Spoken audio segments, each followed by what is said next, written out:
Member for Saanich North and Islands.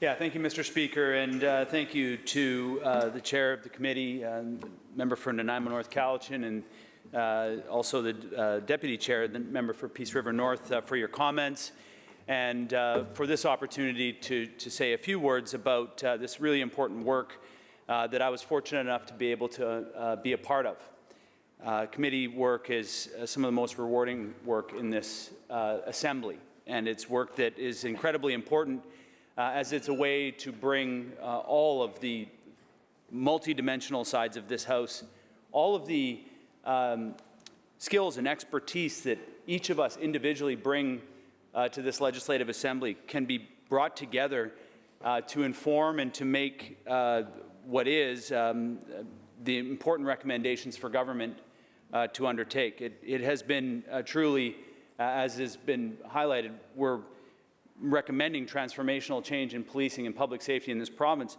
I believe that it's been transformational change for myself as a member of it, and I certainly have a new appreciation for all of my colleagues that sat around the table and so openly and honestly debated and discussed and tested what we heard to ensure that the 11 recommendations plus, and there's more than 11 recommendations, but there's 11 that we want to be very clear on, are brought forward to the minister.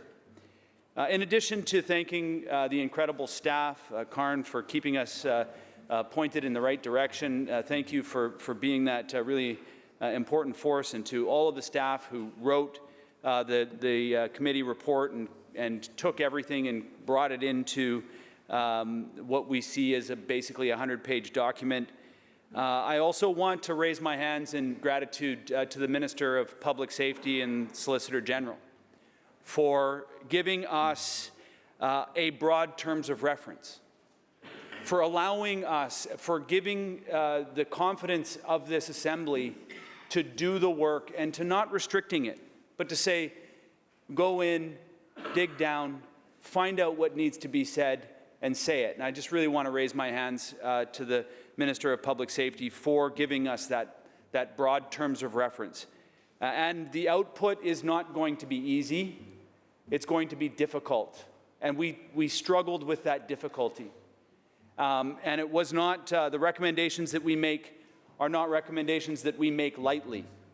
They are recommendations from the people, the experts, the stakeholders, the survivors, the community leaders that we heard day in and day out, and I raise my hands to every one of them who participated in this really important process.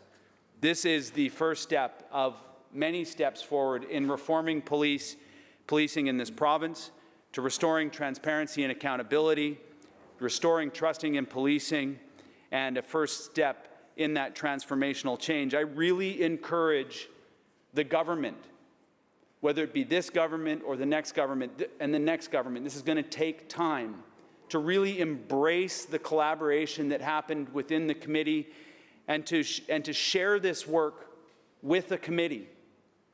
I don't think government needs to feel that the burden is going to be carried by just the cabinet or just whoever the governing party is.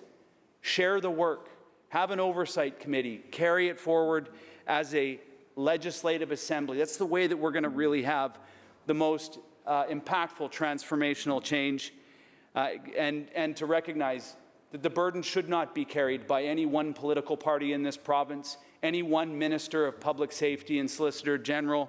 It should be carried by all of us equally. There's 87 shoulders in this place that can all carry that work together.